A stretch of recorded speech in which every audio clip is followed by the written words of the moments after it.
So, hello everyone.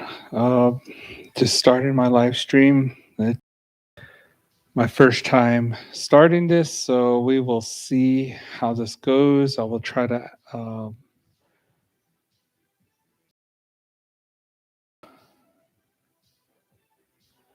answer everyone's questions in the chat.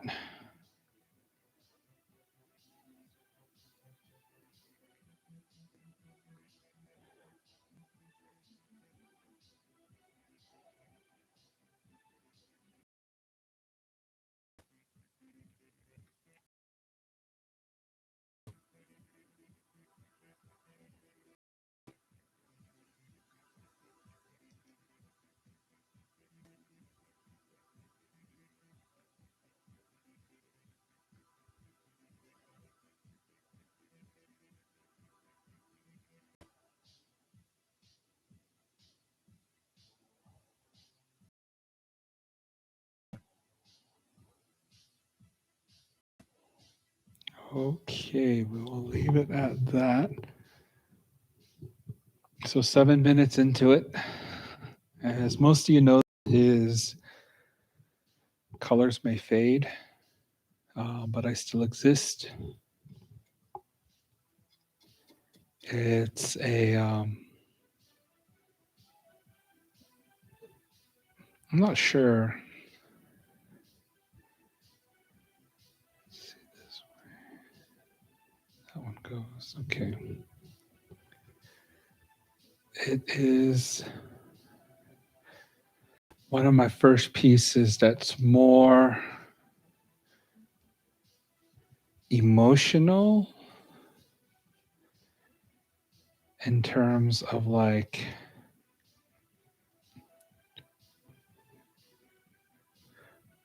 what my intent of this one is, because I wanted to weave something more about my experience as an artist and how that could help people hopefully, heal. So as I said before, this one's kind of like and my interpretation of life after trauma.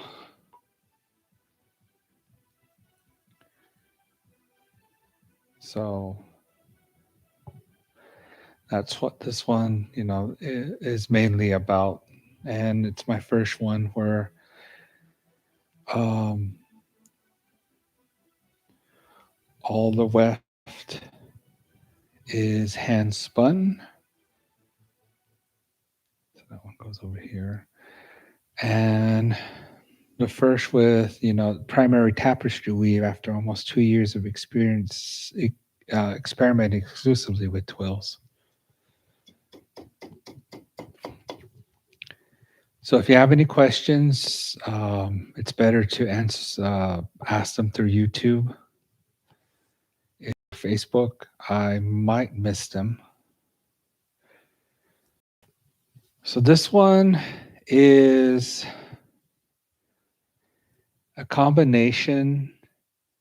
It's all hand spun, but a combination of natural brown Navajo churro with Coriodale, which is a breed from New Zealand that has some ancestry with Lincoln. So fleeces from sheep that have ancestry with Lincoln are the ones that I blend with Navajo churro, just from my experience, as it blends just so well. Um, but you can blend with other different types of wool links and staples because they lend to different effects.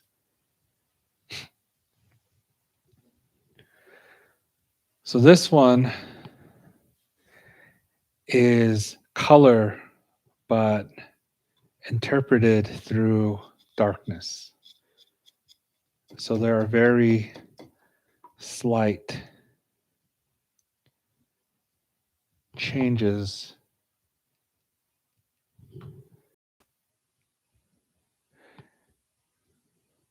in the color.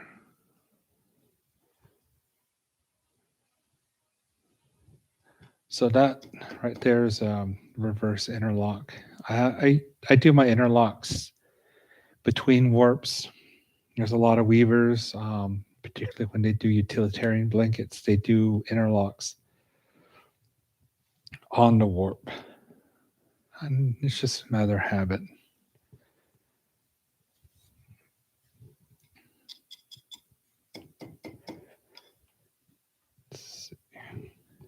Why did I take that out? Oh, generally, I'm never nervous for these kind of things. This is interesting. Okay. You see here, I only have one warp with a color, and I have it where the interlock is going to be on the back swing. So I go over, under, and pick out the next row. And color goes to the back, colors forward, color interlock. And this one will go to right here. So this one's kind of combining a lot of what I've been doing the past few years, utilitarian weavings and blankets. And it's different. I like it. I just love the texture that it's having. It's the first one where I've, did the research into what I wanted in terms of darkness with slight amounts of color with this really nice textured feeling. Excuse me.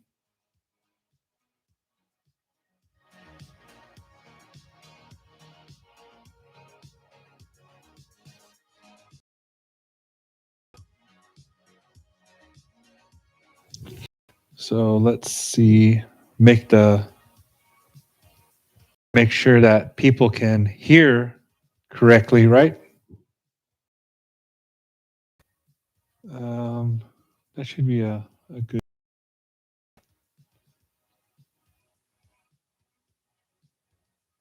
good sound right now. To me, it sounds a little high.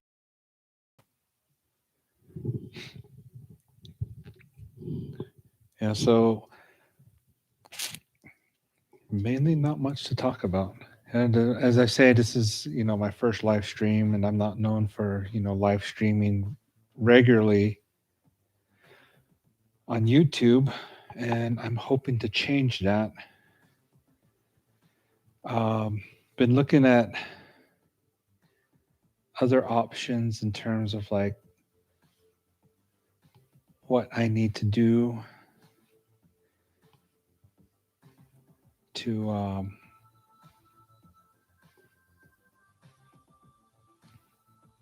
support myself with what I'm doing. So maybe the next few months when I get enough extra revenue, hopefully, um, to restart the idea of doing a Patreon and making the Patreon exclusive to historic recreations of Navajo clothing with more comprehensive tutorials on how to cut, pattern, and sew like they did in, the early 1900s, late 19th century, um, in an effort to create, a more steady revenue stream. And here we go is another counterclockwise interlock, but on this side it looks clockwise because you see I have odd pair. I need to put this through there. So some weavers just anticipate that interlock and they weave it ahead. But just so I don't have to think extra about it, I weave that interlock in one movement before I even work on it. And this one's another one. So we have one that's in front on this row and one that's in front in the previous row. So counterclockwise, pick out the next row.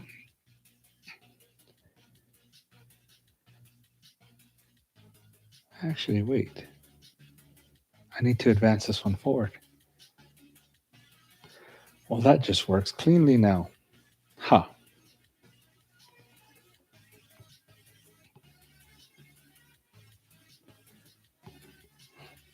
Well, if you get an interlock on the evens, that's, the quickest way to do things. See right there. So I'll do 2, 4. Sometimes I weave my interlocks forward a little bit so I can lock down where they're going to hit.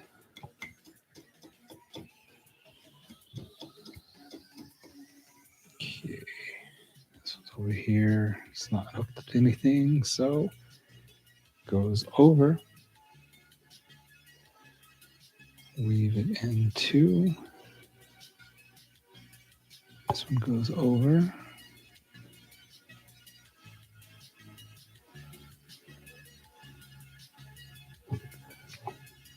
So in order to monetize my channel, I needed to go with more public domain type recordings. So these musics are copyright free, but in the style of like 80s cyberpunk. So I guess you can kind of give it a how it's made feel. So this one's an odd one. It interlocks on the previous row, so I don't have to do anything when it's going this way. Now this one's already forward. That's advanced one. Here is where the red splits, and I start doing the middle here. So I think I will start this by using short bands of black. So let's do this right now. So I've already missed it, but I want that to be rounded. So this needs to be shorter.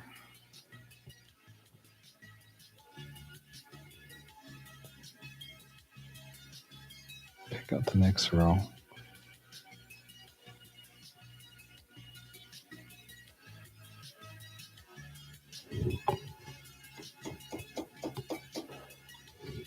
This can help create shapes because with this one, I want the main shape of the heart to look misty, no direct edges like how I have here for the red, the bleeding, the color that's bleeding out of the heart. So let's see how that looks. That's going to go here.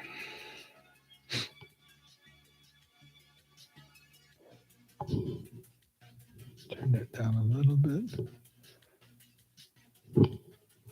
So I figure as I get more in tune with this, there'll be more techniques to be shared.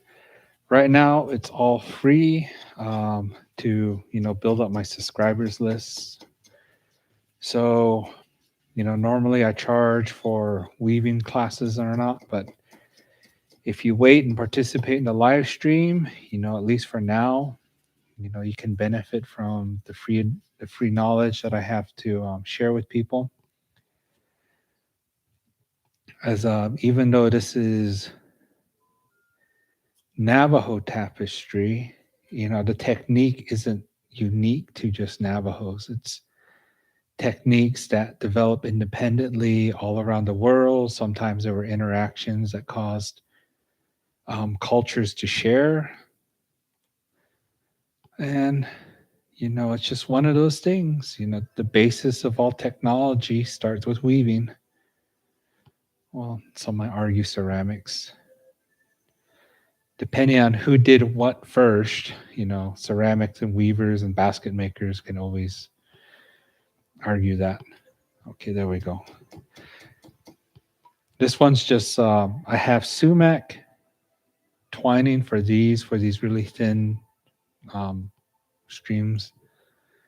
The big droplet of blood here, and then varying thicknesses of other color that's running off. So I have one warp here, there's two, and I do other ones.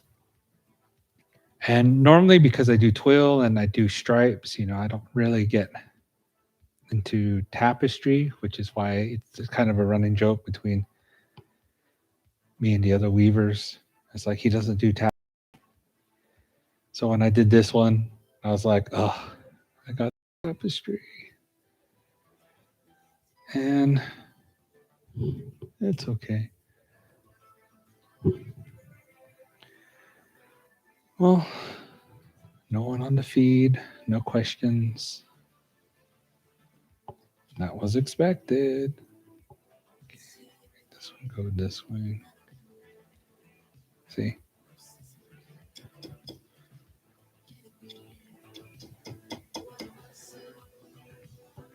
Let's make that go back. I don't want to.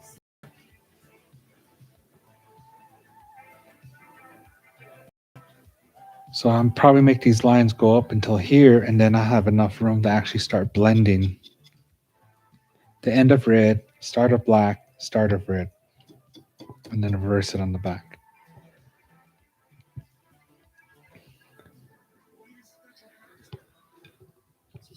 And sometimes when you're live streaming, you forget these little steps that you're supposed to do. But the cool thing with weaving, you can always go back to fix your mistakes. I've even gone so far as to unweave an entire half of a blanket just to fix it. This one's over, comes into this one, under, goes into the back. It's not interlock. This one goes into, okay, this one.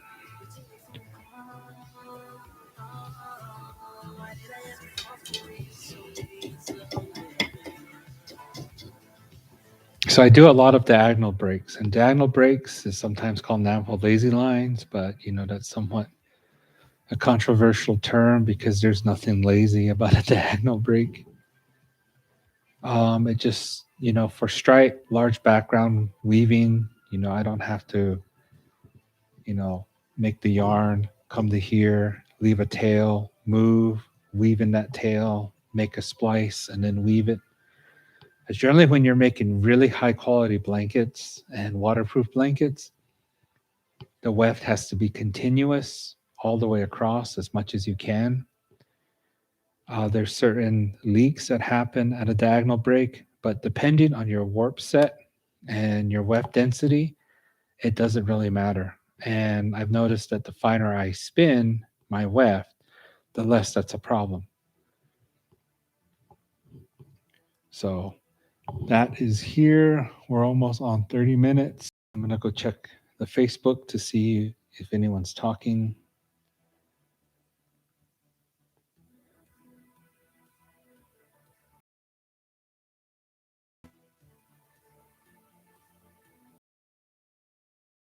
Seasoned weavers in the traditional Navajo rug weaving class. Everyone's liking this because it's a combination of late 19th century Navajo blanket weaving, like when we made blankets, with compromise in terms of the weaver. It's not completely Navajo churro, but in trying to recreate the type of Navajo churro that weavers were weaving with in that time period, I start to blending with cousin lineages of the Navajo churro. And, I'm still on the boat that the lineage is more towards Lincoln and long hairs than Arabian or Icelandic. That what came to America first was a little bit more finer than what was established later. But it's something I don't care to argue with anyone about because everyone has their own opinions on the history, and it's funny how it's history, but we all have different opinions on what really happened.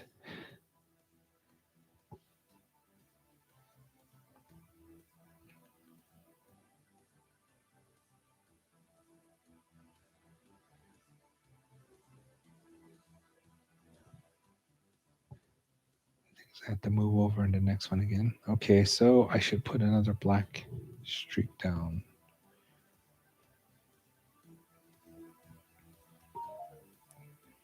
Put it there, there. A little bit more.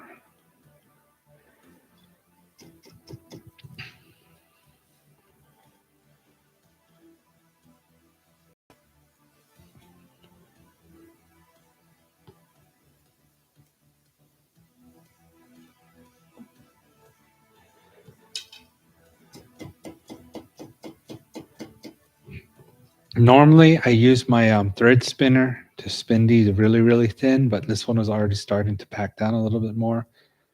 So I am using a thicker weft.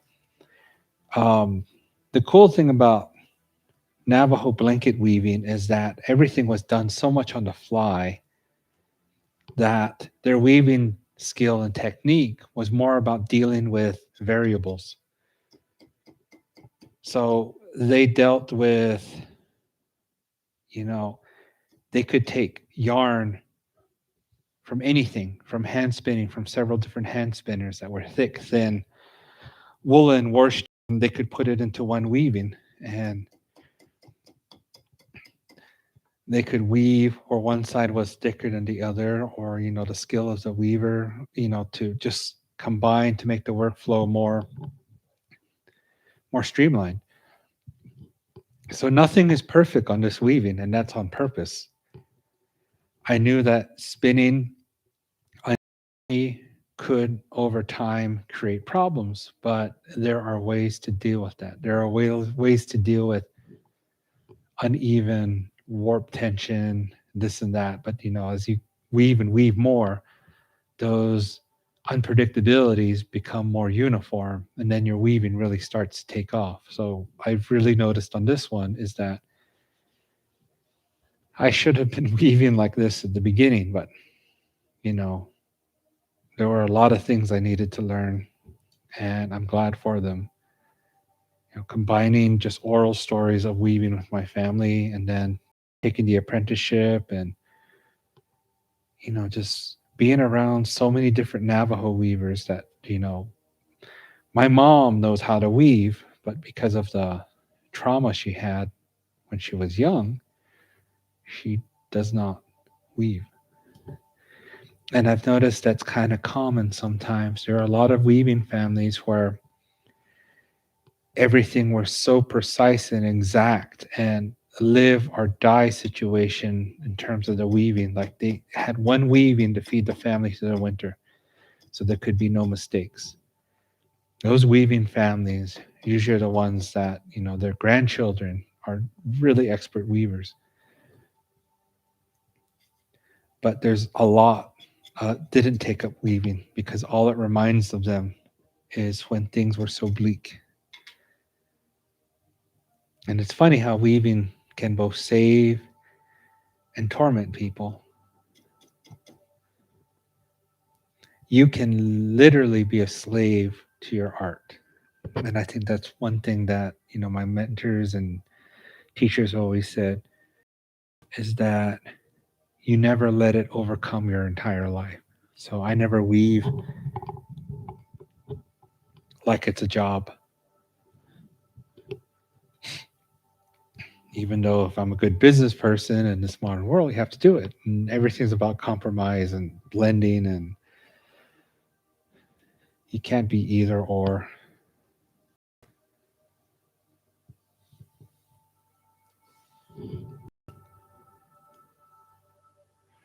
So since there's no one in the chat, I'm going to do this for 15 minutes, and then I'm going to switch this to a time lapse. But, thank you for joining me. I'm going to go silent for a little bit so I can concentrate on the weaving. But if you have any questions, just log into your YouTube and ask me in the chat dialogue, and I will try to answer it. So I guess just enjoy the music.